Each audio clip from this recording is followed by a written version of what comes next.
IT company में काम करने वाले अंकित त्यागी ने सोहना में मकान की डील की है। इसके लिए इन्होंने 20 साल के लोन के लिए अप्लाई किया है, लेकिन अब आरबीआई की रेपो दर बढ़ाने से ईएमआई का बोझ बढ़ना तय है। अंकित अभी 26 साल के हैं, समझ नहीं पा रहे हैं कि क्या किया जाए। मौजूदा सैलरी पर इतना लोन मिल पाएगा या नहीं। उनका दोस्त उन्हें लंबी अवधि का लोन लेने की सलाह दे रहा है। क्या अंकित के लिए लंबी अवधि के होम लोन का विकल्प वाकई में फायदे का सौदा है? आमतौर पर होम लोन 5 से 20 साल तक की अवधि के लिए मिलता है। कुछ मामलों में बैंक और वित्तीय कंपनियां 30 साल तक की अवधि का कर्ज दे देते हैं। हालांकि होम लोन की अवधि के बारे में निर्णय लेते समय ज्यादातर लोग छोटी अवधि का विकल्प चुनते हैं ताकि कर्ज के बोझ से जल्द मुक्ति मिल जाए।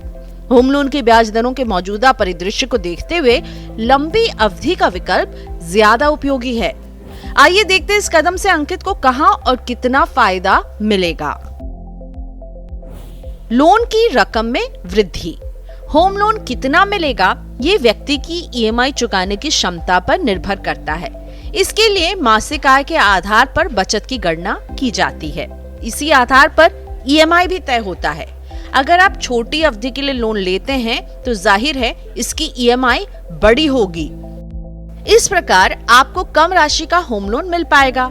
ये भी संभव है कि इस रकम से आपका काम पूरा ना हो पाए। इसकी तुलना में अगर आप लंबी अवधि का विकल्प चुनते हैं तो निश्चित रूप से आपको कर्ज के रूप में बड़ी धनराशि मिल जाएगी। ऐसे में आप ज्यादा लोन के साथ अपना बजट बढ़ाकर सपनों के घर के बारे में सोच सकते हैं। इस युक्ति से आप समान आय में भी बेहतर और बड़ा घर खरीद सकते हैं, क्योंकि आप लोन की रकम को बढ़ा पाएंगे। ईएमआई भुगतान में आसानी। अधिकांश मामलों में लोग अपने होम लोन को निर्धारित अवधि से पहले ही चुका देते हैं। कुछ ही लोग होते हैं जो इसे पूरे कार्यकाल तक चलने देते हैं। होम लोन का समय पूर्व भुगतान करने पर पहले बैंक कुछ जुर्माना वसूलते थे।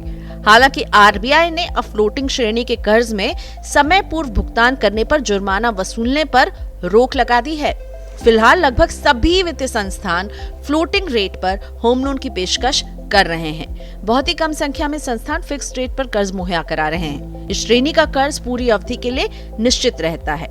अब प्रीपेमेंट पर कोई पेनल्टी नहीं है। ऐसे में आपके पास होम लोन का पूर्ण या आंशिक रूप से भुगतान करने की सुविधा रहती है।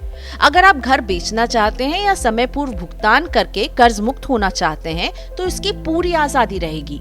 यहाँ तक कि आपने किसी हाउसिंग फाइनेंस कंपनी से फिक्स्ड रेट पर होम लोन लिया है, तब भी आप बिना जुर्माने के समय पूर्व भुगतान कर सकते हैं।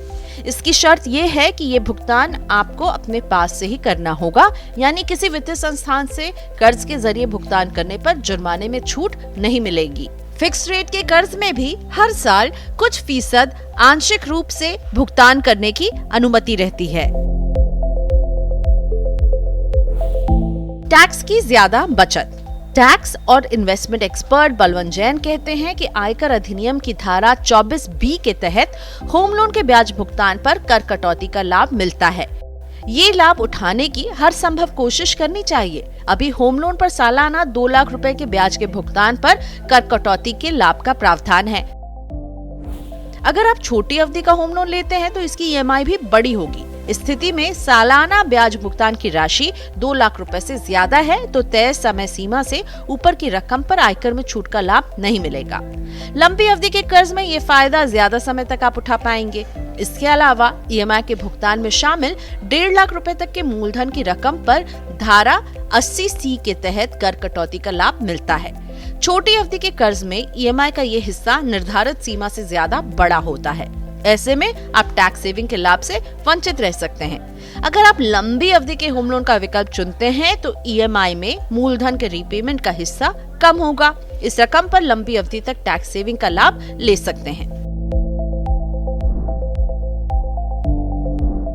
मनी 9 की सलाह।